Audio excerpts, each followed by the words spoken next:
ఇక్కడ నుంచి ఈ రోడ్డుని బయ్యారం వరకు కలిపి మదరికి కలపటం వల్ల ఈరోజు రాకపోకలు పెరిగి ఈరోజు ప్రధాన కూడలుగా రేపొద్దున అభివృద్ధి చెందడానికి అవకాశం ఉన్నటువంటి గ్రామంగా దీన్ని మార్చాం.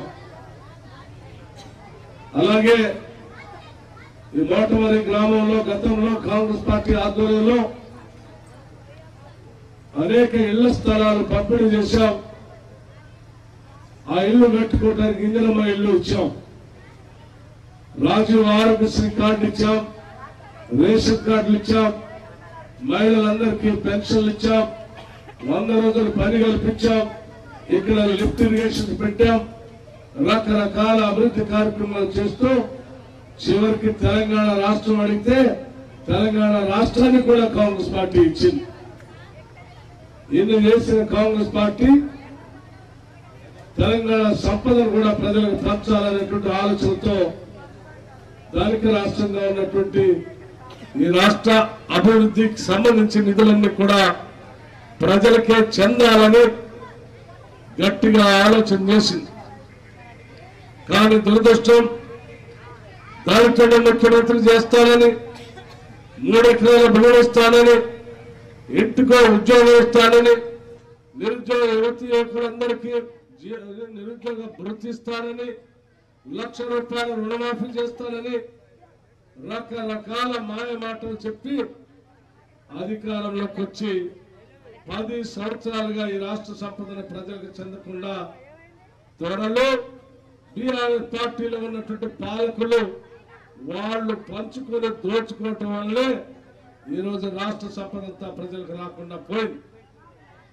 అదే ఉమ్మడి రాష్ట్రంలో ఇచ్చిన కూడా మనం అందుకోలేకుండా పోయేటువంటి దుస్థితిలో ఈరోజు మనం ఉన్నాం. అందుకే మిత్రులారా, రాహుల్ గాంధీ గారు ఈ మధ్య వచ్చారు, వారు చాలా స్పష్టంగా చెప్పారు. వారితో పాటు నేను కూడా ప్రయాణం చేశాను. వారు మాట్లాడినటువంటి హిందీ ప్రసంగాన్ని, ఇంగ్లీష్ ప్రసంగాన్ని తెలుగులో అనువాదించడం కూడా మీరందరూ చూసే ఉంటారు. ఆయన ప్రసంగంలో చాలా స్పష్టంగా చెప్పారు, మేము తెలంగాణ ప్రజలకి ఈ రాష్ట్ర సంపద అంతా చెందాలనే ఉద్దేశంతో తెలంగాణ రాష్ట్రం ఇస్తే ఈ రాష్ట్ర సంపద అంతా దొరలు దోచుకుంటున్నారు.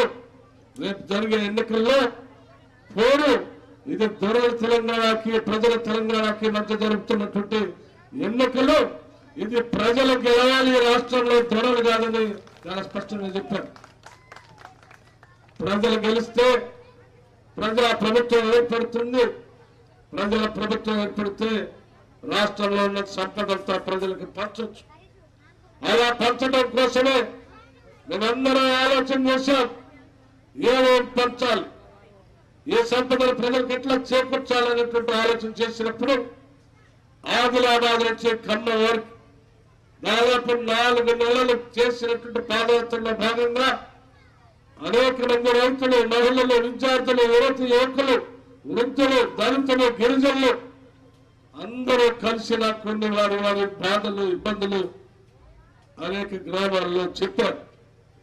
వారు చెప్పినటువంటి సమస్యలన్నింటినీ పరిగణలో తీసుకొని మన ప్రభుత్వం రాగానే వాళ్ళందరి సమస్యల పరిష్కారం చేయడం కోసం ముందుగానే గ్యారంటీలు ప్రకటిస్తారని చెప్పి 6 గ్యారంటీలను మేము ముందుగానే ప్రకటించాం. ప్రకటించడమే కాదు, 6 గ్యారంటీల్లో ప్రధానంగా జనాభాలో సగంగా ఉన్నటువంటి మహిళలు.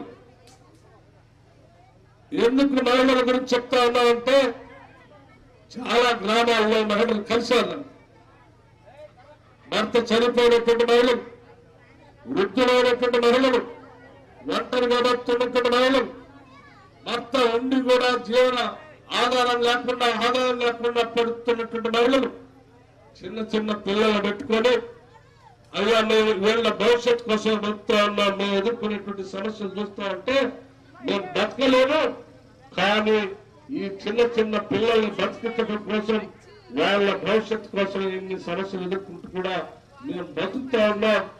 మా అందరం బతకడానికి వారి భవిష్యత్తు కోసం కాంగ్రెస్ పార్టీ పక్షాన్ని ఏదైనా చేయాలి అన్నప్పుడు వాళ్ళ గురించి అందరి గురించి ఆలోచన చేసి రేపు పొద్దున కాంగ్రెస్ పార్టీ జరిగే ఎన్నికల్లో అఖండ మెజార్టీతో ప్రభుత్వాన్ని ఏర్పాటు చేయబోతోంది. ఏర్పాటు చేసిన మొదటి 100 రోజుల్లో ఈ సమస్యలు ఉన్నటికి పరిష్కారం పెట్టడం కోసమే మహిళలందరికీ ప్రతి నెల 2,500 రూపాయలు మీ అకౌంట్లోకి నేరుగా వచ్చేటట్టుగా ఒక పథకాన్ని అనౌన్స్ చేశాం.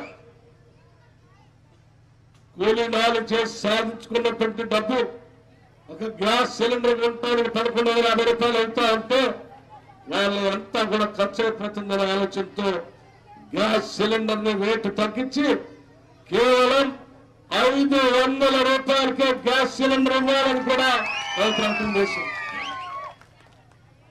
మహిళలందరినీ మనం గౌరవిస్తూ ఉంటాం, మహాలక్ష్మిలాగా చూస్తాం. మనం అటువంటి మహాలక్ష్మి సంపద కలిగిన ఈ రాష్ట్రంలో ప్రభుత్వం ద్వారా తిరిగేటువంటి ఆర్టీసీ బస్సులో ఎక్కడి నుంచి ఎక్కడికి ప్రయాణం చేసినా ఉచితంగా టికెట్ లేకుండా మీరు ప్రయాణం చేసిన